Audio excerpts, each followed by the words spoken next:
चलेन भक्त्या युक्तो योगबलेन चैव भ्रूर्मध्ये प्राणमावेश्य सम्यक्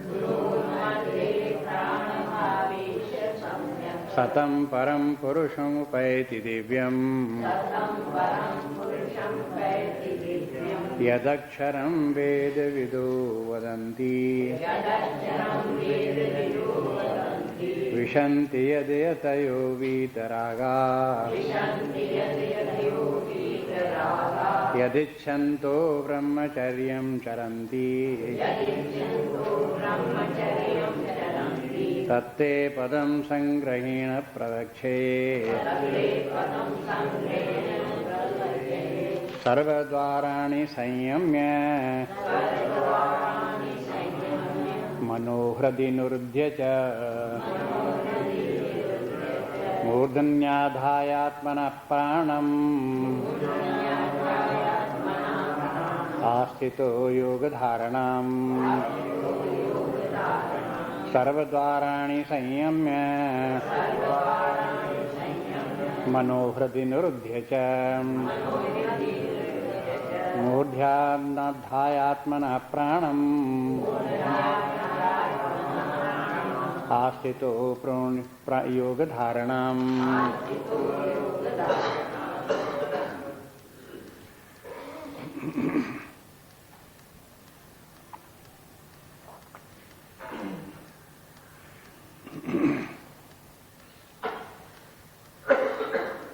पिछले 3 श्लोकों में 4 श्लोकों में देख रहे थे कि शरीर छोड़ते समय अंत समय क्या स्थिति होनी चाहिए, किस प्रकार से परमात्मा का ध्यान करते हुए उसी का स्मरण करते हुए परमात्मा को प्राप्त कर लेते हैं। ये भी वर्णन कर दिया परमात्मा का स्वरूप क्या है, उसको प्राप्त करना जो है परम पद है, दिव्य स्थिति है, उसी के प्राप्त करने के लिए प्रयास करना चाहिए। 11वें श्लोक में ये भी देख रहे थे कि इस साधना की 2 पद्धतियां हैं, 2 प्रकार हैं। एक तो क्रमशः चारों आश्रमों में आगे बढ़ते हुए अंततः संन्यास आश्रम में पहुंचकर परमात्मा को प्राप्त कर ले। दूसरा उपाय ये है कि चारों आश्रमों में न जाए, प्रारंभ से ही, जन्म से ही, बाल्यकाल से ही निश्चय कर ले कि हमें परमात्मा ही प्राप्त करना है और पूर्ण रूपेण उसी में लग जाए।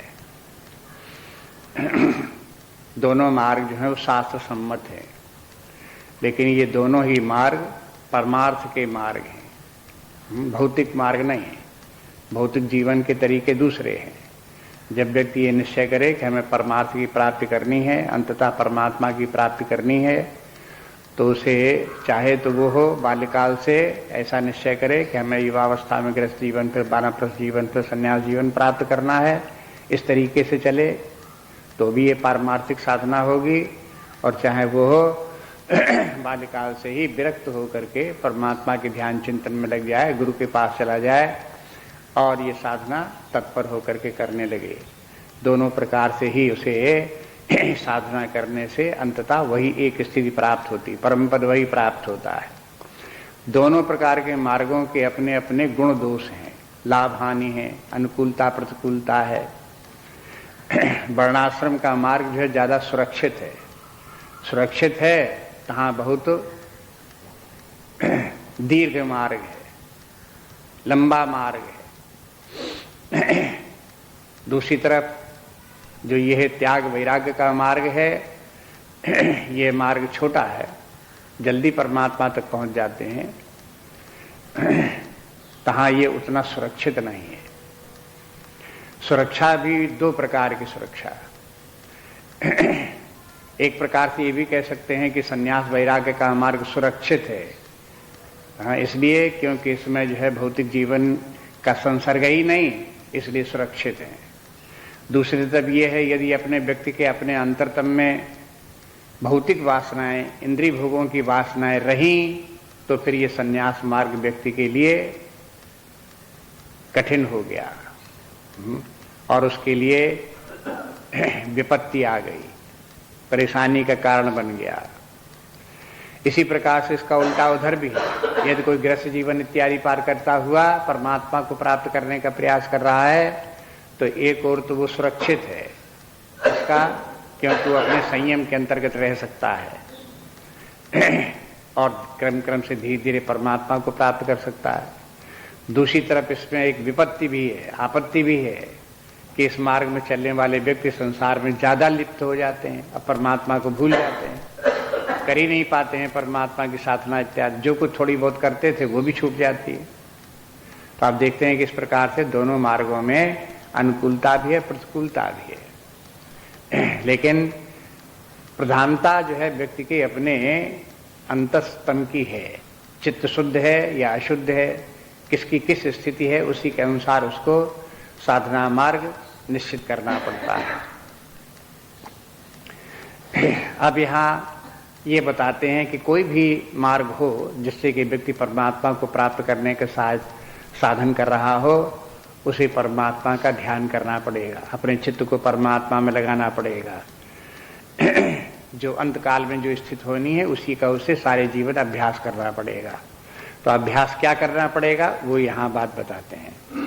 ये 12वें श्लोक से शुरू करते हैं। 12वां, 13वां, 14वां, 15, 3-4 श्लोकों में परमात्मा का ध्यान कैसे करें और परम पद क्या है, उसको प्राप्त करने का लाभ क्या है, ये चारों बातें बता देते हैं।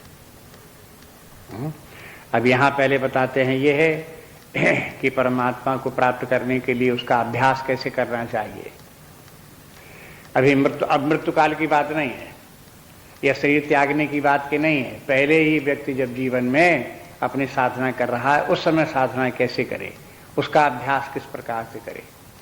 तो जो बातें 6वें अध्याय में बता दी गई थी वो यहाँ पर अब नहीं बताते, वो तो अपने स्थान पर है ही हैं।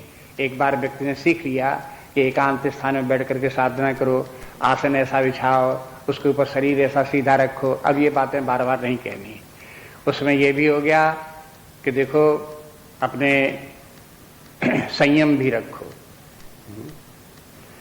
कर्म में इत्यादि में बहुत आसक्ति न रखो, न बहुत खाओ न कम खाओ, न ज्यादा सो न कम सो, ये सब बातें हो चुकी। ये भी हो चुका कि अपने चित्त को बार बार परमात्मा में लगाओ, जब इधर उधर चला जाए तो बार बार परमात्मा में लगाओ, ये भी सब बातें हो गई। अब यहाँ ये बताते हैं कि अपने चित्त को परमात्मा में लगाते समय थोड़ी सूक्ष्म बात समझाते हैं, गहरी बात बताते हैं कि कैसे परमात्मा में चित्त को लगाओ। तो ये कहते हैं कि जब ध्यान के लिए बैठो तब सर्व द्वाराणि संयम में अपने समस्त द्वारों को, इंद्रिय द्वारों पर संयम रखो और मनोहृदय निर्दिचय, और मन को अपनी इंद्रियों से अलग रख करके हृदय में ले जाओ और मन हृदय में ही स्थित रहे। और मूर्धन्य आधायात्मनः प्राणम, और अपने प्राण को सारे शरीर से समेट करके मूर्धा में, भ्रू मध्य भाग में या सहस्रार में स्थापित कर लो। स्थितो योग धारणाम, इस प्रकार से योग धारणा के लिए व्यक्ति स्थित हो जाए। अब भी ये भी तैयारी है, ये जो है ध्यान की तैयारी है। 12वें श्लोक में, 13वें श्लोक में देखेंगे कि ध्यान की प्रक्रिया क्या है, क्या ध्यान करना चाहिए, कैसे करना चाहिए, वो बाद में। ये बाहरी तैयारी सब है। ध्यान करते समय बैठे व्यक्ति तो इंद्रियों के द्वारा विषयों को ग्रहण न करे, पहले से इतना अभ्यास करके रखे कि जब हम चाहें तब इंद्रियों का संयम कर लें और मन को अपनी इंद्रियों से हटा सके। ये व्यवहार काल में व्यक्ति को अभ्यास करना पड़ता है। यदि इंद्रियों को विषयों में ज्यादा प्रीति हुई, राग द्वेष हुआ, तो फिर ये कार्य संभव नहीं होगा।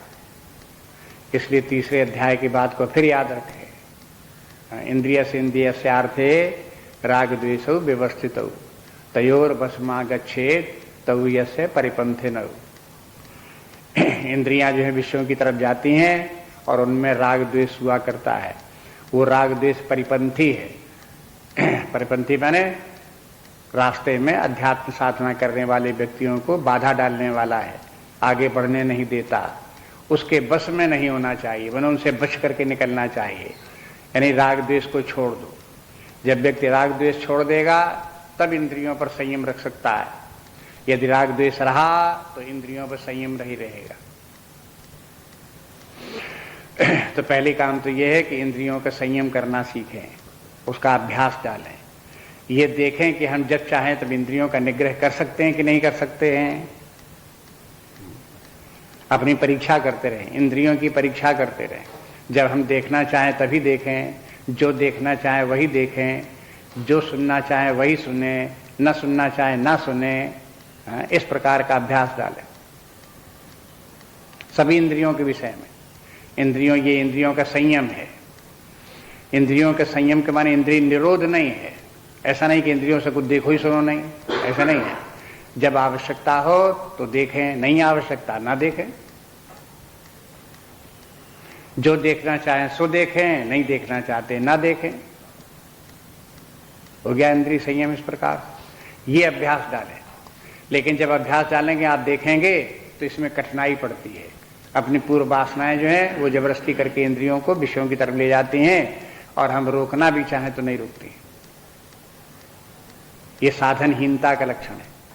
इस साधनहीनता को दूर करने के लिए निष्काम कर्म योग है। तीसरे अध्याय में, चौथे अध्याय में जो भगवान बताते आए, तो वो जो निष्काम कर्म योग करेगा माने इंद्रिय भोगों की कामना रहित होकर के कर्म करके अपना जीवन यापन करना सीख लेगा, उसी को इस प्रकार का इंद्रिय निग्रह हो पाएगा। तभी इसके लिए संभव होगा। इसलिए इंद्रिय निग्रह की जो आवश्यकता है उसको समझें। और कब आवश्यकता इसकी पड़ती है? विशेष रूप से जब आप बैठ करके ध्यान करेंगे परमात्मा का, अपने चित्त को परमात्मा की तरफ ले जाएंगे, तब इसकी आवश्यकता पड़ेगी। और अगर आप ये न कर पाए, इंद्रिय संयम न कर पाए, तो आगे का रास्ता बंद। आप जबरदस्ती प्रवेश नहीं कर सकते उसमें। आपको धींगा मुष्टि करके, धक्का मुक्की मार करके उसमें घुस जाएं अंतरतम में, परमात्मा तक पहुंच जाएं, तो इस प्रकार से होने की संभावना नहीं है। इसलिए पहले से अभ्यास करके इस प्रकार से रखना पड़ेगा इंद्रिय संयम का।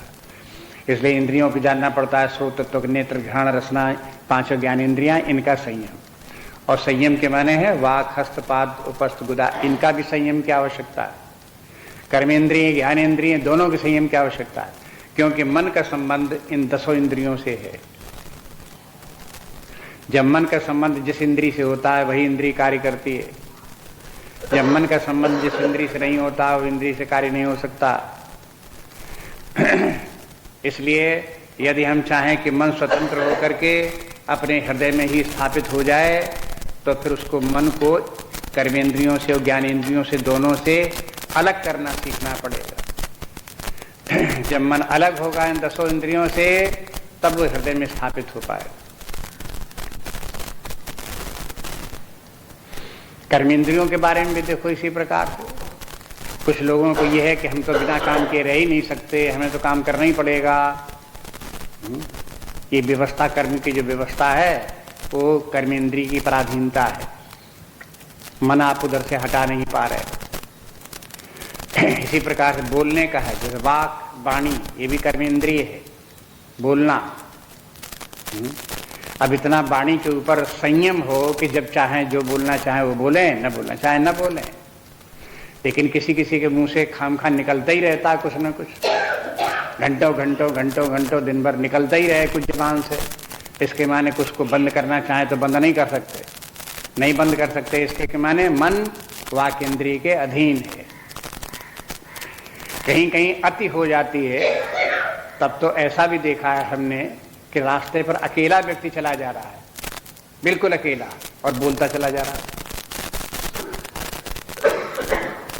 वो कुछ न कुछ बोलता चला जा रहा, बोलता चला जा रहा। हम देख लेंगे, हम ऐसा कर देंगे, अब ऐसा नहीं वैसा हो गया, वैसा नहीं वैसा कर देंगे। जो जो मन में विचार आते जाते हैं उसके, वो उसके वाणी से निकलते जाते हैं। हो सकता है आपने किसी ने देखा हो न देखा हो, हमने देखा इस प्रकार सब तो बोलते हुए। ऐसा नहीं कि दूसरा व्यक्ति और हो तो उसको साथ सुना रहा हो, बोल रहा हो ना, अकेले बोलता चला जा रहा। तो मैंने ये है असंयम की पराकाष्ठा हो गई। अब उसको इतना भी संयम नहीं, कोई सुनने वाला नहीं, तो कम से कम जो कुछ बोल रहे हैं अपने मन में बोलते रहे, वाणी से क्यों बोल रहे हैं। लेकिन ना वाणी से निकलता जाएगा। तो ये उदाहरण है असंयम के। ऐसे असंयमी व्यक्ति, इनके द्वारा परमार्थ की साधना, परमात्मा चिंतन की साधना असंभव है, वो उसके लिए अनधिकारी है। इसलिए कहते हैं कि इसका अभ्यास पहले करो, सर्वद्वाराणि संयम में इनका अभ्यास करो। और फिर मनो हृदय निरुद्ध छय, और मन को अपने हृदय में निरुद्ध माने रोक करके रखो। वहां पर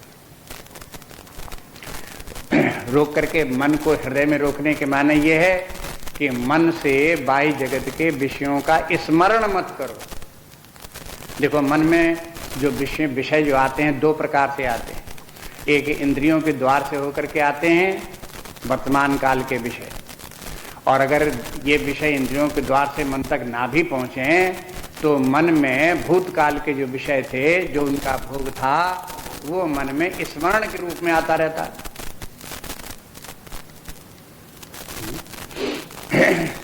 और उस समय जबकि उसे विषयों का स्मरण आता है तो वो बाह्य जगत का चिंतन करता है। मैं जब वहाँ था, इलाहाबाद में था तब ये किया, मैं दिल्ली में था तब वहाँ ये किया, जब वहाँ वो था तब ऐसा मिला, वहाँ गया तो वो खो गया। तब वो बाह्य जगत के स्थान, वर्ष, समय, काल, व्यक्ति, वस्तुएं, वो सब बाह्य जगत की सब व्यक्ति को स्मरण आती हैं। जो ये स्मरण आती हैं मन में, ये भी मन की दुर्बलता है। ऐसा दुर्बल मन परमात्मा का चिंतन नहीं कर पाता। इसलिए ये भी अभ्यास डालें उस समय कि वो मन में इस प्रकार के विषयों का चिंतन, स्मरण न हो। पहले तो जैसे कहा था कि इंद्रियों को रोकने के लिए विषयों में राग द्वेष छोड़ो, तो इंद्रिय संयम हो जाएगा। मन को इस प्रकार से बाह्य जगत के विषयों से रोकने के लिए, इनके लिए क्या करें? राग द्वेष यहाँ भी आवश्यक है, राग द्वेष को रोकना चाहिए। उनको रोकने से ही मन का जो है, मन निरुद्ध हो जाएगा और हृदय में स्थित रह सकेगा। लेकिन उसमें अगर विषयों की कामना हुई, आसक्तियां हुई, तो वो फिर मन उन्हीं विषयों की तरफ भागता है। आसक्ति के माने है प्रेम। जहां व्यक्ति को मन में जहां जिस वस्तु से प्रेम लगता है, बस मन उसी तरफ को जाता है। ये मन का स्वभाव है।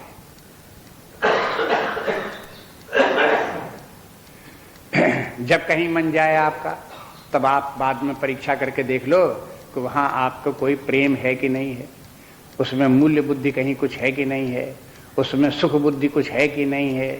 आप इस प्रकार से विचार करके आप देख लो तो आपको पता चल जाएगा कि हाँ, मन का नियम यही है कि जहां उसे प्रियता लगेगी वहीं वो जाएगा, उसी का वो चिंतन करेगा। अब मन को हृदय में रोक करके रखने के माने है बाह्य जगत की वस्तुओं का, देश काल के में जो कुछ आने वाली वस्तुएं हैं, नाम रूपात्मक वस्तुएं हैं, उनका चिंतन मन ना करे। बस इतना तात्पर्य इसका है। हो गया, हृदय में रुक गया। हृदय, अब ये क्या है? ये जहां पर हृदय में रुकने के बाद कहा कि मनो हृदय निरुद्ध च, हृदय माने हृदय में, उसको संस्कृत में हो गया हृदय। हृदय में अपने मन को रोक करके रखो। इसके माने जो ध्यान किया जाता है वो हृदय में ध्यान किया जाता है, और मन को हृदय में रोक करके रखो, तब हृदय में परमात्मा का ध्यान होगा। अब ये हृदय कहाँ है, ये बात बहुत बार आ चुकी है, उसको फिर समझ लो हृदय क्या है। श्रुति के अनुसार ये है कि हृदय वो स्थान है जहां हमें अपने आत्म स्वरूप का अनुभव होता है।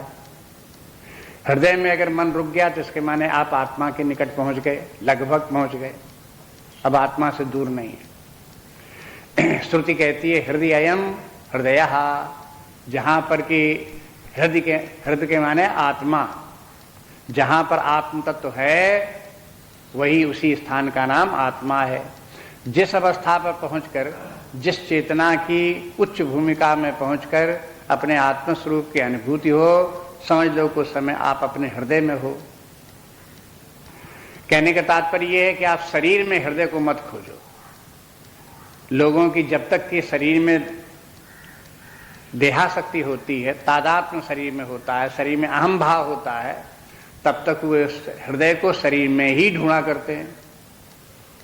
चाहे जहां आप हृदय बता दो, चाहे छाती में बता दो, चाहे गले में बता दो, चाहे शरीर में बता दो, कहीं ना कहीं शरीर में ही वो हृदय ढूंढते रहते हैं। जो शरीर में हृदय ढूंढते रहते हैं वो इस बात की सूचना है कि वो देह भाव में है। और ये ध्यान देह भाव से ऊपर उठ करके करना होगा। अगर देह भाव में ही बने रहे तो फिर ध्यान भरी करो तो प्रारंभिक ध्यान दूसरे ध्यान होंगे अन्य प्रकार के, उच्च प्रकार का ये जो ध्यान है ये नहीं होगा। इसलिए इसके लिए शरीर भाव छोड़ो, अपने मन को जो है वो परमात्मा भाव में ले जाने के लिए हृदय में पहुंचाओ। इसी के बीच में एक बात ये भी बता दी, अब प्राण को क्या करो? तो कहते जो प्राण सारे शरीर में व्याप्त है, जिस प्राण के कारण हमें शरीरानुभूति हो रही है उस प्राण को सारे शरीर से समेट करके भ्रू मध्य भाग में या मूर्धा में स्थापित कर लो। अगर प्राण सब समेट करके मूर्धा में स्थापित कर लिया, जैसा कि कल आपको बताया था, तो उसका परिणाम क्या होगा कि ध्यान करते समय आपको ये लगेगा, जिस समय हृदय में स्थित होकर के परमात्मा का ध्यान कर रहे होंगे तो ये भान होगा कि जैसे यहाँ शरीर नाम की कोई वस्तु है ही नहीं, हम हैं, परमात्मा हैं, ध्यान हो रहा है। अपनी सत्ता का अनुभव होगा, लेकिन ये अनुभव नहीं होगा कि हम शरीर हैं। कभी कभी ऐसा भी देखेंगे कि अगर आप ढूंढना भी चाहें उस समय कि शरीर कहाँ है, किस दशा में है, बैठा है कि लेटा है कि खड़ा है, हाथ कहाँ रखे हैं, गोद में रखे हैं कि घुटनों पर रखे हैं, तो आप फील नहीं कर सकते, ढूंढ नहीं सकते। क्यों? कि प्राण वहां पर है ही नहीं। जब तक कि प्राण शरीर में व्याप्त न हो तब तक स्पंदन और उसकी सूचना कि कहां पर हमारे हाथ रखे हुए हैं, कहां पैर रखे हुए हैं, कौन पैर ऊपर है, कौन पैर नीचे है, ये आपको अनुभव में नहीं आ सकता। तो ये देखो योग साधनाएं ये है। इस अध्याय में ये योगियों की जो साधना है, प्राण साधना, योगियों की विशेष रूप से आपसे बताया। जो योगी लोग हैं, राजयोगी इत्यादि, उनकी साधना प्राण प्रधान होती है। प्राण का जरूर प्रयोग करेंगे, चाहे प्राणायाम में करें, चाहे इस प्रकार से प्राण संयम में करें, चाहे समस्त प्राण को सारे शरीर से उठा करके मूर्धा में लगाने का अभ्यास करें, प्राण का प्रयोग जरूर करेंगे। फिर प्राण के बाद फिर उस सहारे करते करते तब वो फिर मन को परमात्मा में लगा करके परमात्मा भाव तक पहुंचने की कोशिश करेंगे। प्राण के ऊपर उनका जो है ज्यादा बल है। तो इसे कहते हैं, यहां पर भगवान ने भी कह दिया कि ठीक है, अपने प्राण को समस्त शरीर से समेट करके मूर्धा भाग में रखो। ये स्थित हो गई। अब कहते हैं अब क्या हुआ? आस्थितो योग धारणाम। अब इस प्रकार से आप योग साधना के लिए तत्पर हो गए हो, अब योग साधना कर सकते हो। अगर आप इंद्रिय संयम नहीं कर सकते तो आप योग साधना नहीं कर पाओगे। फिर उसके लिए ये नहीं कह सकते कि आस्थितो योग धारणाम। यदि आप आपका अपने मन को हृदय में निरुद्ध नहीं रख सकते तो इसके माने ये आपको स्थितो योग धारणाम ये संभव नहीं है। अगर आप अपने समस्त प्राण के ऊपर संयम रख करके मुर्दा भाग में स्थापित नहीं कर सकते तो आप ये नहीं कह सकते कि आस्थितो योग धारणा, कि अब हम योग धारणा में कर रहे हैं और योग के लिए स्थित हैं, तैयार हैं योग साधना के लिए।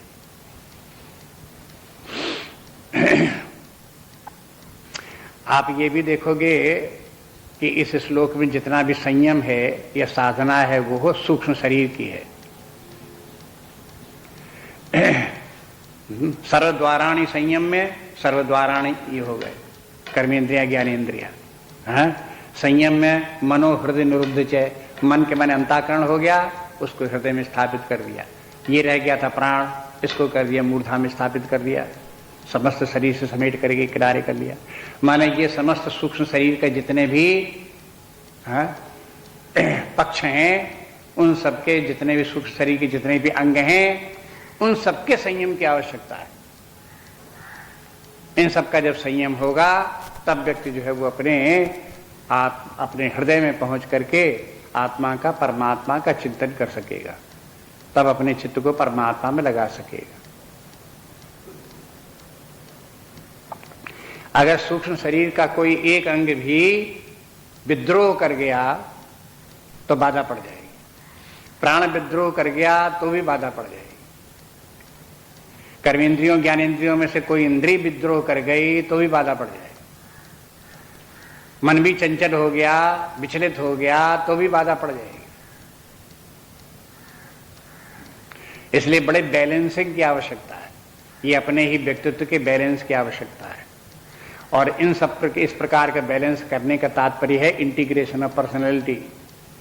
आजकल की भाषा में कहेंगे कि अपने व्यक्तित्व का सुसंगठित व्यक्तित्व बनाना, संतुलित व्यक्तित्व बनाना, प्रबल शक्तिशाली व्यक्तित्व को बनाना। बात ये कि जितने भी महान लक्ष्य की प्राप्ति होती है वो शक्ति के द्वारा ही होती है। जो बलवान लोग हैं, ना आत्मा बलहीन लभ्या, ये आत्मा जो बलहीन है दुर्बल व्यक्तियों से प्राप्त नहीं होता। जो शक्तिशाली होंगे उन्हीं को परमात्मा की प्राप्ति होगी। और शक्तिशाली होने के लिए इंटीग्रेटेड पर्सनैलिटी चाहिए। इंटीग्रेटेड पर्सनैलिटी में ऐसा नहीं कि मन भाग रहा कहीं, इंद्रियां भाग रही कहीं, या कुछ प्राण भाग रहा कहीं, या कुछ हो रहा कहीं कुछ। इस प्रकार से ये डिसइंटीग्रेटेड पर्सनैलिटी दुर्बल व्यक्तित्व है। इस दुर्बल व्यक्तित्व से संसार में ही सफलता नहीं मिलती तो परमात्मा कहां से प्राप्त हुआ जाता है।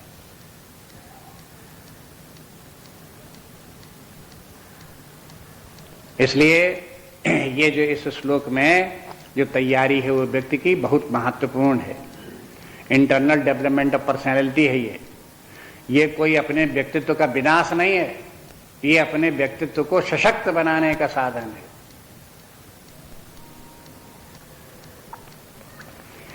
अगला श्लोक देखिए। ओम इत्येकाक्षरं ब्रह्म व्याहरन् मामनुस्मरन् या प्रयाति त्यजन् देहं सयाति परमां गतिम्। ओम इत्येकाक्षरं ब्रह्म व्याहरन् मामनुस्मरन् या प्रयाति त्यजन् देहं सयाति परमां गतिम्।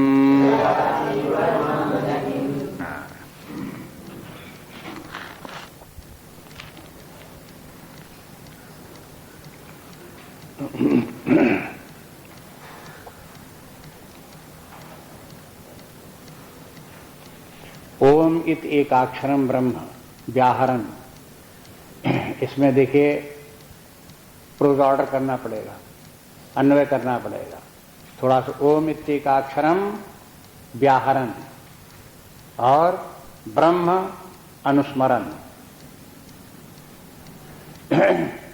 माम अनुस्मरण, परमात्मा ब्रह्म स्वरूप परमात्मा जो है उसका जो है तो स्मरण करो।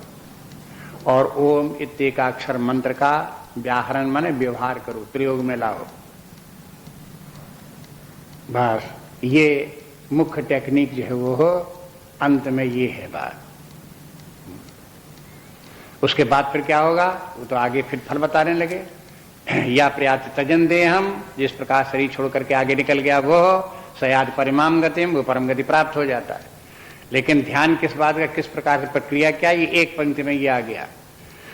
जब अपना मन हृदय में निरुद्ध हो गया तो उस समय हम अपने मन से ओंकार का उच्चारण करें। और ओंकार जिस तत्व का वाचक है, ओंकार का जो अर्थ है, भूत तत्व है, उस तत्व का बुद्धि के द्वारा चिंतन करो। मन और बुद्धि केवल ये दो ही काम करें। अपने व्यक्तित्व में जो भी शरीर है, प्राण है और इंद्रियां हैं, ये वो सब हैं, ये कोई काम नहीं करेंगे। और मन बुद्धि भी कोई लौकिक कार्य नहीं करेगा, संसारी कार्य नहीं करेगा, शरीर का कोई कार्य नहीं करेगा। ये मन बुद्धि भी केवल इतना ही कार्य करें। मन कार्य करे अपने हृदय में रहते हुए ओंकार का उच्चारण। और ओंकार का कुछ अर्थ भी है, जो ओंकार का अर्थ है उसका चिंतन करे बुद्धि। बुद्धि को स्मरण करना पड़ेगा। बुद्धि का काम स्मृति करना है। पहले शास्त्रों का जो अध्ययन कर रखा है, जो सुन रखा है, श्रवण किया है, मनन किया है, जिसको कि शास्त्रों में देखा है, उसको, उसी को उस समय, उसी परमात्मा को, उसी ब्रह्म के को याद करो उस समय कि हमने ऐसा पढ़ा, परमात्मा ऐसा है, आत्मा ऐसा है, उसके ये लक्षण हैं। उन लक्षणों को याद करके ढूंढो अपने हृदय में, खोजो, देखो। उनका पहले तो शब्दों का प्रयोग करो, शब्दों के बाद उसके शब्द जिस लक्षण के वाचक है उस लक्षण का स्मरण करो, और स्मरण करके फिर देखो कि वैसा यहां हृदय में वो तत्व है या नहीं। इतना काम बुद्धि से करो। मन ओंकार का उच्चारण करता रहे निरंतर। मन का ओंकार का उच्चारण करने का तात्पर्य क्या हुआ कि अगर मन ओंकार का उच्चारण करता रहेगा तो एक काम तो ये होगा कि मन बिजी है, एक स्थान पर लगा हुआ है, इसलिए वो लौकिक स्मरण में नहीं पड़ेगा। न शरीर का स्मरण करेगा, न काल का स्मरण करने का मौका मिलेगा, न संसार के विषयों का स्मरण करने का मौका मिलेगा। ये सब उसे नहीं मिलेगा। जब एक जगह लगा हुआ काम तो वही उसके सामने काम है, दूसरे काम को कैसे उसको कर पाएगा। इसलिए जो बाधक उसमें चिंतन है उसको ये है रोकेगा, नहीं आने देगा। अगर ओंकार का उच्चारण नहीं करो तो मन खाली बैठेगा, खाली बैठा होगा तो कुछ न कुछ करने लगेगा, अनपेक्षित कार्य करने लगेगा। इसलिए उसको काम में लगाए रखने के लिए ओंकार का उच्चारण करो। दूसरी बात यह है, ओंकार का जो उच्चारण होता है उसमें ध्वनि की उत्पत्ति होती है, ध्वनि का विस्तार होता है, उसके बाद ध्वनि लीन होती है, तब एक बार ओंकार का उच्चारण होता है। और ये भी आप ध्यान दें,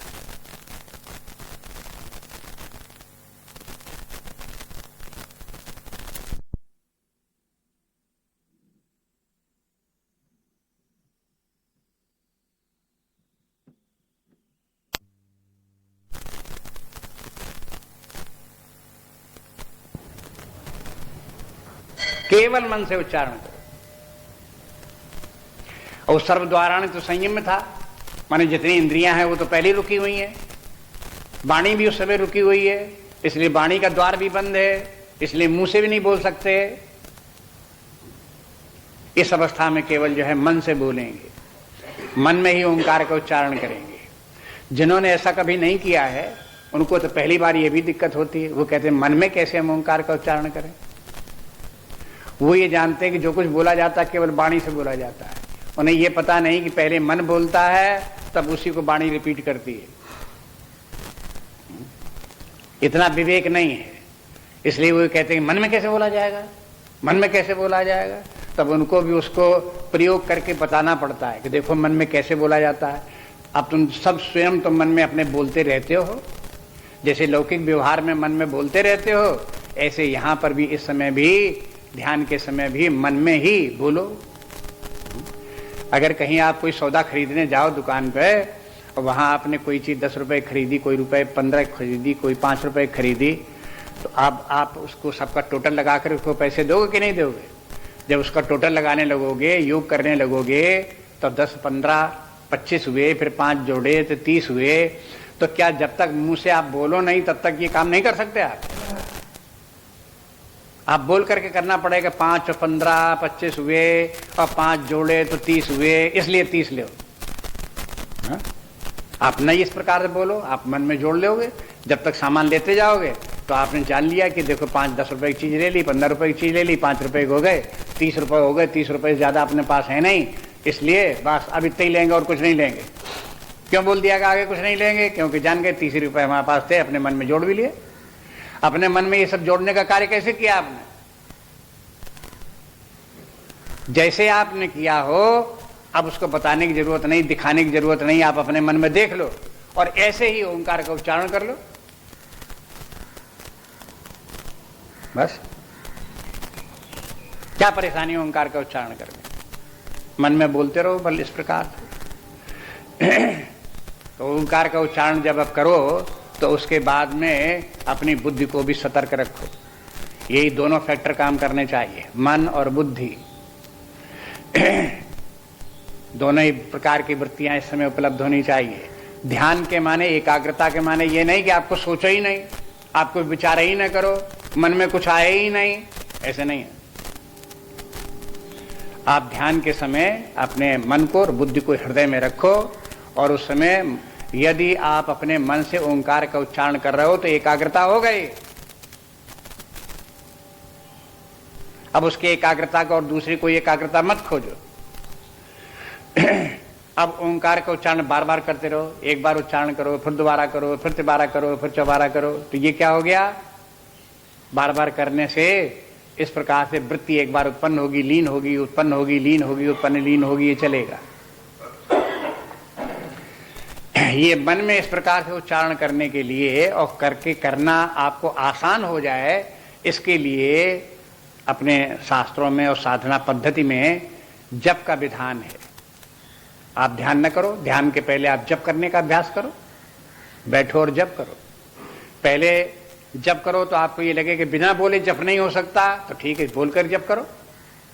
जब साल, 2 साल, 4 साल, 10 साल बोल करके जप करोगे तो आपको पता लग जाएगा कि बिना बोले भी जप हो सकता है। आपको बिना कोई बताए, बिना कोई सिखाए, अपने आप ही अपने आप को लग जाएगा ये जप तो हम अपने मन में भी कर सकते हैं बिना बोले भी। जोर जोर से बोल करके जप करो, धीरे धीरे बोल करके जप करो, गले गले में जप करो, गले में भी न करो, केवल मन में करो, हो जाएगा जब।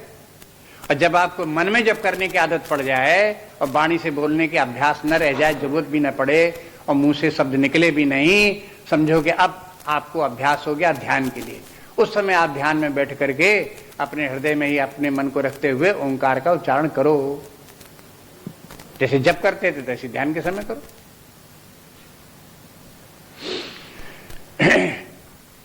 और उसी के साथ साथ ओंकार जिसका वाचक है, जिस तत्व का, उसके अर्थ को देखो। उसके लिए कहते हैं स्मरण, अनुस्मरण। अनुस्मरण माने पहले जो आपने स्मरण किया था उसका पुनः स्मरण करो। पहले आपने जो शास्त्रों का अध्ययन करते समय ओंकार के अर्थभूत परमात्मा के लक्षणों को जाना था, वो अब इस समय ध्यान के समय स्मरण करो। मांडूक्य उपनिषद आपने पढ़ा, उसमें ओंकार का वर्णन आपने पढ़ा। शंकराचार्य जी का प्रणव बोध आपने पढ़ा, उसमें आपने देखा कि प्रणव का संबंध किससे है। प्रणव का माने ओंकार है। ओंकार के 4 पाद हैं। वो चेतना जो जागृत, स्वप्न, सुषुप्ति, उत्तरीय चारों अवस्थाओं में व्याप्त है, वो चेतना, उसी का नाम प्रणव है, उसी का नाम ओंकार है। तो ओंकार के माने क्या हुआ? अनंत चेतना जो चारों अवस्थाओं में विद्यमान है, व्याप्त है, अनादि अनंत होकर के सबके अंदर व्याप्त है, व्यष्टि समष्टि में सब में व्याप्त है। इस प्रकार जो चेतना, उसी का नाम ओम है। तो जब ओम बोलो तो उसका अर्थ याद आना चाहिए। जैसे आपसे कहा जाए घट, तो घट शब्द सुना तो आपके मन में क्या आया? एक घट नाम की जो वस्तु है वो सामने आ गई मन में। आपके सामने एक शब्द रखा पुष्प, फूल, तो आपके मन में क्या हुआ? एक फूल आ गया कोई आपके मन में। तो ये फूल जो आपके मन में आ गया, ये क्या चीज है? ये जो फूल शब्द है उसका अर्थ है वो। अर्थ आपके अंदर आ जाएगा। इसी प्रकार जब ओम का उच्चारण करो तो ओम का अर्थ आ जाना चाहिए आपके मन में। ओम का अर्थ क्या है वो आप शास्त्र में देख लो, गुरु के पास बैठ करके समझ लो, उसी अर्थ को पकड़ो। तो बुद्धि को उस अर्थ में लगाओ, तत्व में लगाओ, और मन को ओंकार के उच्चारण करने में लगाओ। अब फिर शास्त्रों में आप ये भी देखो कि जब ओंकार का उच्चारण करते हैं तो ओम की ध्वनि कहाँ से उत्पन्न हो रही है। जब ओंकार की ध्वनि लीन होती है तो कहाँ लीन होती है। जब दोबारा ओंकार की ध्वनि उत्पन्न होती है उसके बीच में क्या होता है। ये सब बुद्धि का काम है। इस प्रकार से आप देखते रहोगे तो आपको वो तत्व उपलब्ध हो जाएगा जो कि ओंकार का अर्थ है। ओंकार के अर्थ 2 प्रकार के। एक ओंकार का अर्थ जो आपने स्मरण किया शास्त्र के अनुसार कि मांडूक्य उपनिषद में ओंकार का अर्थ बताया गया था, आत्मा है, परमात्मा है। तो परमात्मा का आपने स्मरण किया तो आपको ये तो ओंकार का अर्थ आ गया। क्या ओंकार का अर्थ माने परमात्मा, ब्रह्म। दूसरा ओंकार का अर्थ ये हुआ कि जहां से ओंकार की ध्वनि उत्पन्न हो रही है, जहां ये लीन हो रही है, वो सत्ता चेतन सत्ता ही है। और वही जिसको कि ओंकार का जो अर्थभूत तत्व है, उसी से ओंकार की ध्वनि उत्पन्न होती है, उसी में ओंकार की ध्वनि लीन हो जाती है। जब ओंकार की ध्वनि लीन हो जाए तो उस समय देखो कि अब क्या शेष बचा। तो आप देखो कि जो शेष बचा वो शुद्ध चेतना मात्र है। अब इस चेतना की आप परीक्षा करो। जहां से ओंकार की ध्वनि उत्पन्न होती है, जहां लीन होती है, उस चेतन सत्ता का आप जो है थोड़ा सावधानी से अवलोकन करो। ये चेतना स्वरूप है कि यह जड़ स्वरूप है। तो आप देखो कि चेतना यहां पर भी है, बिना चेतना के इसका अनुभव नहीं हो रहा है। आप देखो कि ये शांत स्वरूप है क्या शांत स्वरूप है, तो आप देखो ये चेतना शांत स्वरूप है, आपको स्वयं दिखाई देगी ये चेतना शांत स्वरूप चेतना है। इसमें कोई वृत्ति भी नहीं है, इसमें कोई ध्वनि नहीं है, इसमें कोई विक्षेप नहीं है। ये चेतना तो सदा एक समान निर्विक्षेप होकर के विद्यमान है, शांत स्वरूप है। तो उसका शांति का लक्षण आपको अनुभव में आ जाएगा। आप देखो कि ये चेतना किससे उत्पन्न हो रही है, ये चेतना कहाँ लीन हो रही है, तो आप देखो कि ये चेतना न कहीं उत्पन्न होती है न कहीं लीन होती है। ये तो ओंकार की वृत्ति ही है जो उत्पन्न होती है और लीन होती है। लेकिन जहां से ओंकार की वृत्ति उत्पन्न और लीन होती है वो चेतना न कहीं से उत्पन्न होती है न कहीं लीन होती है।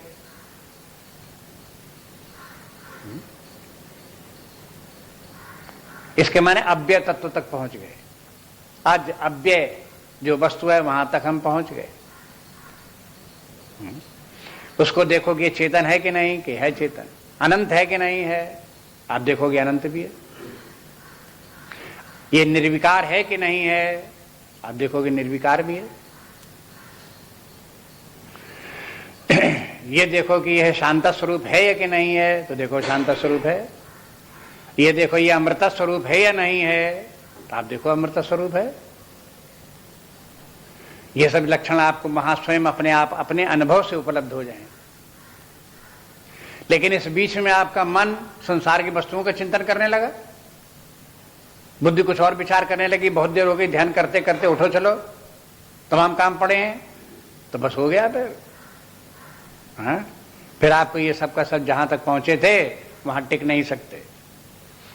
इसलिए देखो माया जो है वहां तक पहुंच करके व्यक्ति को बाधा डालती रहती। परमात्मा के निकट जब व्यक्ति पहुंचता है ध्यान करते करते, उसका चिंतन करते करते, तो माया अवरोध उत्पन्न करती है। माया के माने व्यक्ति का कारण शरीर, माया के माने व्यक्ति का प्रारब्ध, माया के माने व्यक्ति की वासनाएं। वो वासनाएं अपना जोर मारती हैं, जैसे आंधी तूफान चलता है वैसे चलती हैं और मन बुद्धि को उड़ा ले जाती हैं, हरण कर ले जाती हैं, संसार में फिर पहुंचा देती हैं और व्यक्ति को फिर वहां परमात्मा का चिंतन नहीं हो पाता, परमात्मा से दूर कर देते। ये सब समस्याएं वस्तुएं जो कुछ जो बता रहे हैं आपको, ये सब करके देखोगे तो आपको अपने अनुभव में आएगा, तब समझ में आएगा इनका तात्पर्य क्या है। वैसे तो शब्द मात्र है, जो कुछ बता दिया शब्द शब्द मात्र बता दिया, शाब्दिक वर्णन मात्र है। लेकिन इसका रहस्य क्या है, तात्पर्य इसका क्या है, जो करेगा सो समझेगा, वही जानेगा, उसी को अनुभव होगा कि कैसे क्या होता है। वासनाएं प्रबल होती हैं तो क्या करती हैं, मन बुद्धि कैसे भागता है, विक्षेप कैसे उत्पन्न होते हैं। अगर विक्षेप थोड़ी देर न उत्पन्न हो तो किस प्रकार से मन में ओंकार का उच्चारण हो सकता है। अगर हो सकता है तो उसके बाद में जहां से ओंकार की वृत्ति उत्पन्न होती है उस तत्व का भी अवलोकन किया जा सकता है, उसका भी अनुभव किया जा सकता है। तब कहते हैं कि जब व्यक्ति को वो तत्व जो ओंकार जिसका की वाचक है, जो सच्चिदानंद स्वरूप नित्य विद्यमान शांत स्वरूप चेतन स्वरूप सत्ता है, उसी में अपने चित्त को लगाओ। उसी में चित्त को उसमें लगाने के माने जो अपनी चेतना है, चित्त में चेतना, जो अपनी चेतना है, अपनी चेतना को उसी चेतना में स्थापित कर दो। और ये देखो कि जो ये चेतना है ये हम ही है, ये हमारी ही चेतना है। इसी चेतना का नाम मैं है। मैं जो अपनी सत्ता का अनुभव कर रहा हूं वो इसी चेतना का अनुभव कर रहा हूं। इस प्रकार से इस चेतना के साथ तादात्म्य में रख करके उसी में स्थित रहो। तो ये परम गति हो गई। बस जब इस चेतना में जिसका कि चित्त स्थापित है उसने परम गति को प्राप्त कर लिया। यहां एक बार आपको बता चुके हैं कि यह प्रयाति त्यजन देहम, जो शरीर छोड़ करके जाता है वो इस प्रकार से इस गति को प्राप्त कर लेता है। तो दोनों अर्थ हैं। हम जिस साधना काल में उस काल में कह सकते हैं जो शरीर छोड़ता है, शरीर का तादात्म्य छोड़ पाता है इस प्रकार से, वही अंततः इस ओंकार के अर्थभूत परमात्म तत्व का अनुभव कर पाता है, वहां पहुंच पाता है। और जब ये कहते हैं कि त्यजन देहम, तो देहम के माने स्थूल शरीर ही नहीं, जो सूक्ष्म शरीर और कारण शरीर तीनों शरीरों को पार कर जाता है, वही व्यक्ति फिर उस आत्म तत्व को प्राप्त करता है। स्थूल शरीर को तो वैसे ही आपने एक आसन में बैठा दिया और उसके बाद अपने मन को हृदय में लगा दिया तो शरीर से आप स्थूल शरीर से बाहर चले गए, पार हो गए उसे। त्यजन देहम, शरीर का त्याग कर दिया, आगे निकल गए। लेकिन जब अपने प्राण मन बुद्धि को सबको हृदय में स्थापित कर दिया तो आप समझो कि वो उसे मन में ओंकार का उच्चारण करने लगे, बुद्धि से उस परमात्मा तत्व का अवलोकन करने लगे, तो अब आप सूक्ष्म शरीर से भी आगे निकल गए, वो आपके बस में हो गया। सूक्ष्म शरीर पीछे छूट गया, आप और आगे निकल गए। और यदि आपका मन और बुद्धि वासनाओं के द्वारा झकझोर करके बाहर न फेंक दिया जाए, हृदय में ही बना रहे, तो इसके माने ये है कि आप वासनाओं से भी आगे निकल गए। वासनाओं से आगे निकल गए कि माने कारण शरीर को भी पार कर गए। अगर कारण शरीर को भी पार कर गए तो आप कहां पहुंच गए? तीनों शरीरों से पार। अब देखो तीनों शरीरों के पार क्या है? स्थूल शरीर, सूक्ष्म शरीर, कारण शरीर, उसके पार कहां पहुंच गए? हाँ, उसी आत्मा में, परमात्मा में पहुंच गए। तो बोले कि यह प्रयाति त्यजन देहम, इस प्रकार से समग्र देह को, जो देह के तीनों भाग हैं, तीनों रूप हैं, इन सबको पूर्ण रूपेण त्याग करके जो आगे निकल जाता है, सयाति परमाम गतिम, वो परम गति को प्राप्त कर लेता है। तो इसलिए परम गति क्या हुई? बस इस लाइन लाल रेखा के पार जो निकल गया, त्रिगुणातीत हो गया, वही परमात्मा को प्राप्त हो गया, परमार्थ सिद्ध उसका हो गया, यही परम गति हो गई। अपना चित्त परमात्मा में स्थापित हो जाना परम गति है।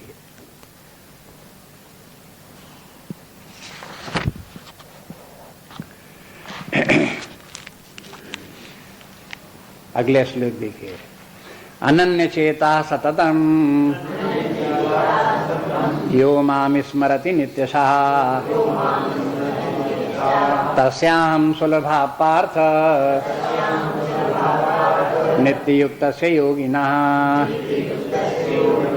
अनन्य चेता सततम यो माम स्मरति नित्यशः तस्याहं सुलभा पार्थ नित्ययुक्तस्य योगिनः। अब यहाँ पर ये श्लोक उसका पूरक है। पिछले श्लोक में तो बता दिया किस प्रकार से मन में ओंकार का उच्चारण करते हुए परमात्मा का चिंतन करो तो उस परम गति को प्राप्त कर लोगे। लेकिन परमात्मा के चिंतन करते समय इतनी बातों के लिए सावधानी करने की आवश्यकता है। कैसे अपने मन में ओंकार का उच्चारण करो, कैसे अपने बुद्धि से परमात्मा को पहचानो, कैसे चित्त को परमात्मा में स्थापित करो, ये सब करने के लिए कुछ बातें बतानी और आवश्यक हैं। उनमें ये है कि अनन्य चेता, अनन्य चेता के माने है वो हो अपने चित्त को उसी परमात्मा में लगा दो। मन से ओंकार का उच्चारण करो, बुद्धि से शास्त्र का स्मरण करो और परमात्मा को खोजो, और जब मिल जाए तो चित्त को उसी परमात्मा में स्थापित कर दो। अब इसमें आपको अहंकार के, मन बुद्धि चित्त अहंकार, अब अहंकार की चर्चा करने की जरूरत नहीं है। जब तक कि मन बुद्धि परमात्मा को नहीं खोज पाए और मन बुद्धि में जब तक बाह्य जगत के विषयों का स्मरण होता रहता है तब तक अहंकार विद्यमान है।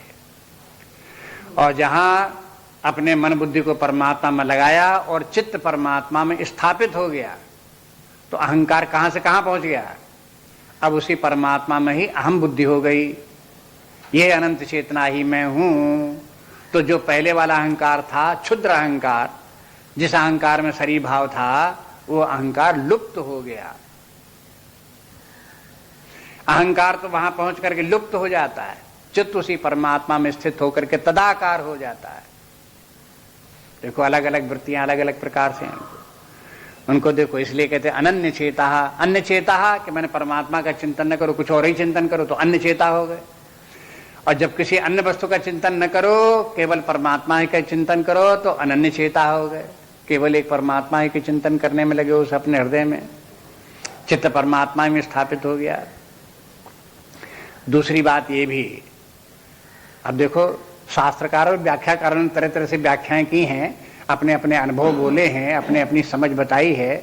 एक संत कहते हैं कि देखो अनन्य चेता के माने ये है कि जो परमात्मा के अनुभव हैं वही अपने अनुभव हो जाएं। जो परमात्मा को सूझता है वही हमको सूझने लगे। जैसे परमात्मा जो स्थिति में रहता है उसी स्थिति में हम भी आ जाएं, इसका नाम है अनन्य चेता।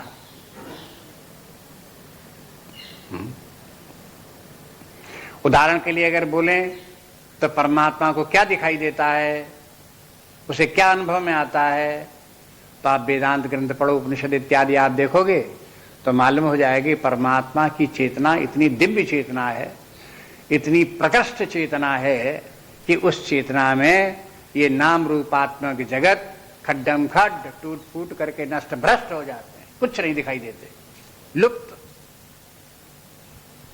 जैसे प्रबल प्रकाश में अंधकार लुप्त हो जाए। ऐसे उस अनंत चेतना में जगत नाम की कोई वस्तु नहीं, नाम रूपों की नाम की कोई वस्तु नहीं।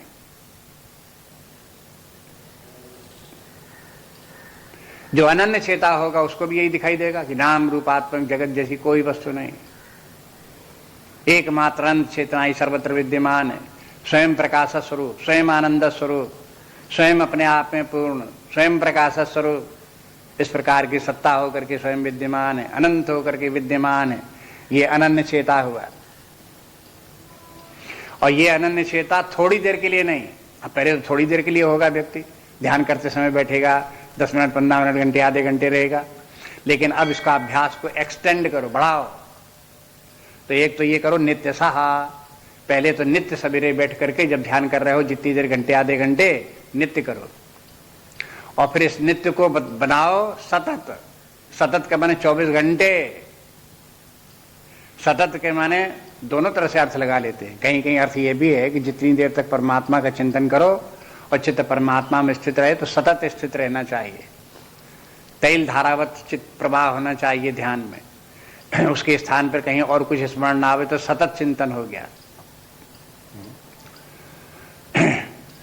आपने देखा उपदेश सार में रमण महर्षि ने 2 शब्द दिए, सरल चिंतनम, विरल चिंतनम। विरल चिंतनम के माने थोड़ी देर के लिए परमात्मा का स्मरण आ, थोड़ी देर के लिए कुछ और बातें, शरीर का स्मरण आ गया, जगत का स्मरण आ गया, कुछ और स्मरण आ गया, तो विरल चिंतनम। सरल चिंतनम के माने निरंतर परमात्मा का चिंतन हुआ, बीच में कोई और दूसरी बाई जगत की भौतिक वस्तुएं कोई स्मरण में नहीं आई, तो सरल चिंतनम हो गया। ये भी तो सरल चिंतनम विरल चिंतनम जिस समय चिंतन कर रहे हैं, ध्यान कर रहे हैं, उस समय की बात है। सतत चिंतनम के माने ये है कि निरंतर 24 घंटे उसी में रहो, चित्त लगा रहे और चित्त वहां से हटे नहीं। फिर व्यवहार काल में क्या समाधि लगी रहे, कहते व्यवहार काल में कार्य करो, बोलो चालो चलो फिरो, लेकिन चित्त अपना जो है उसी परमात्मा में ही स्थित रहे, वहां से डोले नहीं, हटे नहीं वहां से।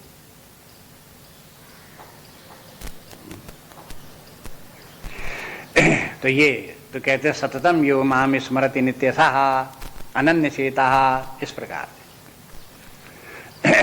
करते करते फिर परम क्या होगा, तस्याहम सुलभा पार्थ, कहते हैं हे पार्थ ऐसे व्यक्ति के लिए मैं सुलभ हो जाता हूं। सुलभ हूं ऐसे लेके किनके लिए, नित्य युक्तस्य योगिनः। नित्य युक्तस्य योगिनः तो पहली पंक्ति के साथ पढ़ना चाहिए, कह के अनन्य चेता सततम स्मरति नित्यसा स्मरति नित्य युक्ता योगिनः, ये लक्षण होगा। यहां तक एक तो अपने चित्त को निरंतर परमात्मा में लगाए रहे, रोज लगाए रहे, सतत लगाए रहे और नित्य युक्त बना रहे। नित्य युक्त, युक्त के माने परमात्मा, चित्त परमात्मा से जुड़ गया, युक्त हो गया, और नित्य युक्ता माने हर समय जुड़ा हुआ, अलग होता ही नहीं है। ऐसे योगी के लिए परमात्मा सर्वसुलभ है। सर्वसुलभ है के माने खाए पिए उठे बैठे चले फिरे, बोले चाले कुछ भी करे, लेकिन परमात्मा उसको जाता नहीं, न परमात्मा उसे छोड़ता है न वो परमात्मा को छोड़ता है, और परमात्मा सर्वत्र सुलभ हो जाता है। उस परमात्मा सुलभ हो जाने के माने ये नहीं है कि उस व्यक्ति की कोई साधना ऐसी बता दी भगवान ने, क्या उसको जप करने की जरूरत नहीं है, तप करने की जरूरत नहीं है, अब कहीं कोई त्याग वैराग्य करने की जरूरत नहीं है, ऐसा नहीं है। किसी को कहा त्याग वैराग्य तो बड़ा कठिन दिखाई देता है, तो कहते तुम ये साधना कर लो, तुम्हें वो नहीं करना पड़ेगा, ऐसे नहीं है। वो तो सब करने ही पड़ेंगे, सब साधना जितनी प्रकार के बताई, संयम इत्यादि है, राग द्वेष आदि का छोड़ना है, अपने अहंकार को शमन करना है, अपने आप की कामनाओं का त्याग करना है, राग द्वेष को छोड़ना, ये सब तो व्यक्ति को करना ही होगा। वैराग्य तो लाना ही होगा, विवेक तो लाना ही होगा, जप इत्यादि तो करना ही होगा, तप तो करना ही होगा, ये सब तो करने ही होंगे। लेकिन यहाँ सुलभ का तात्पर्य ये हो गया कि फिर उसके बाद जब चित्त परमात्मा में स्थित हो गया तो वो परमात्मा को प्राप्त ही हो गया, परम गति उसे मिली गई। अब वो परमात्मा उसको सहज भाव से सर्वत्र मिलता रहता। हर समय उसको इस प्रकार से बैठ करके पैरों को मोड़ करके बैठो और फिर उस प्रकार से आंखों को इस प्रकार से करो, प्राण को वहां पे ले जाओ भ्रू मध्य भाग में, ये सब एक्सरसाइज करने की फिर जरूरत नहीं है। ऐसे व्यक्ति को एक बार परमात्मा प्राप्त हो गया तो उठते बैठते चलते फिरते हर समय हर जगह परमात्मा सहज उपलब्ध है। जो कुछ उसे दिखाई देता है परमात्मा ही दिखाई देता है, परमात्मा के अतिरिक्त और कहीं कुछ नहीं है। नाम रूपात्मक जगत भी दिखाई देता है तो परमात्मा ही दिखता है। जैसे समुद्र के किनारे खड़ा हुआ कोई व्यक्ति देखे तो उसे चाहे जितनी तरंगें हो, चाहे जितनी भंवर हो और चाहे जितने तूफान हो, लेकिन उसे दिखाई देता है कि जल ही जल सब है। बस ऐसे उसे एक बार जब उस चित्त परमात्मा में स्थित है तो उसे सर्वत्र परमात्मा ही दिखेगा। परमात्मा भाव से जब जगत को देखेंगे तो जगत कुछ नहीं, होते हुए भी कुछ नहीं, केवल माया में प्रतीति आभास मात्र, तत्वहीन ऐसा जगत जो वो शेष रह जाता है। बस ही कहते हैं कि उसके लिए तस्याहम सुलभा पार्थ, हे पार्थ ऐसे व्यक्तियों के लिए मैं सुलभ हूं। इससे एक बात ये भी पता चलती है, कहीं कहीं कुछ लोगों को शंका होती क्या ऐसा भी हो सकता है? देखो हाँ, तो ऐसे शंका की आवश्यकता नहीं है। इसलिए व्यक्ति को इस साधना में प्रवृत्त होना चाहिए, उत्साह के साथ ये सब साधना करनी चाहिए, पूरे विश्वास को रख करके इसमें जुट करके लगे, दृढ़ता के साथ इसी में लगे, चित्त को उसी परमात्मा में लगाए रहे। बस यहाँ पर ये 14वें श्लोक में आकर के एक बात पूरी हो गई, तो अब इसको यहाँ समाप्त करते हैं। इसके बाद अब आगे का प्रसंग चलता है, दूसरा प्रसंग आता था, उसे कल से देखेंगे।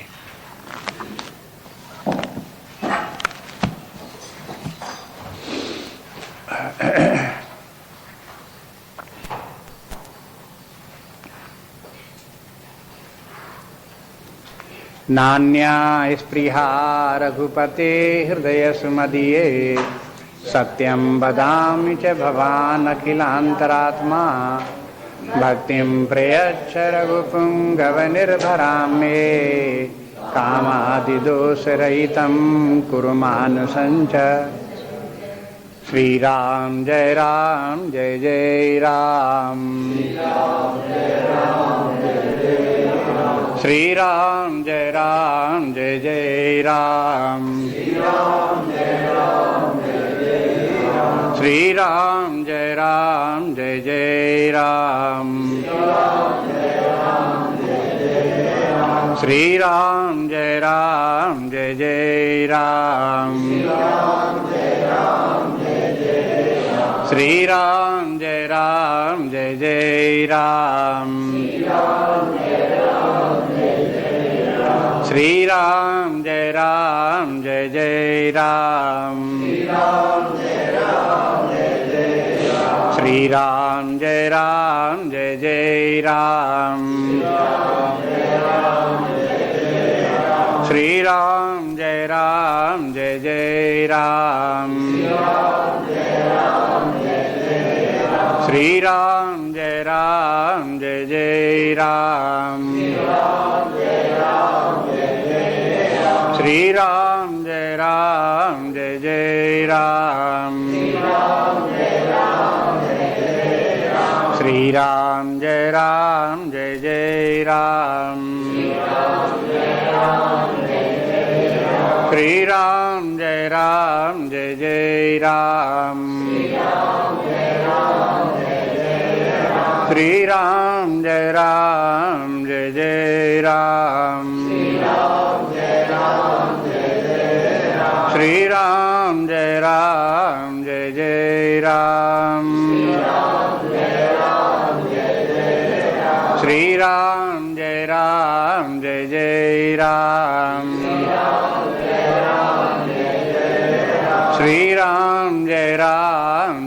जय राम।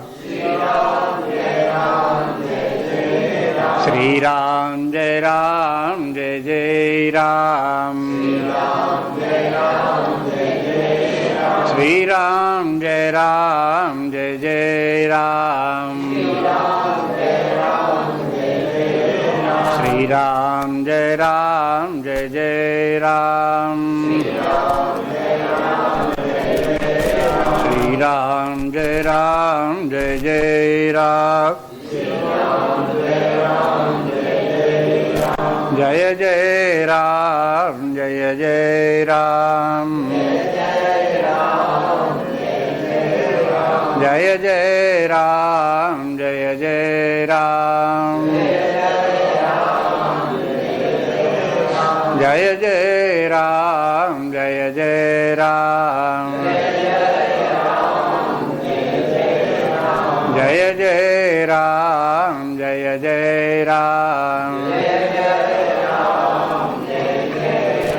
जय जय राम जय जय राम। जय जय राम जय जय राम। ओम पूर्णमदः पूर्णमिदं पूर्णात् पूर्णमुदच्यते पूर्णस्य पूर्णमादाय पूर्णमेवावशिष्यते। ओम शांति शांति शांति। हरि ओम। श्री गुरुभ्यो नमः। हरि ओम। एक सूचना थी।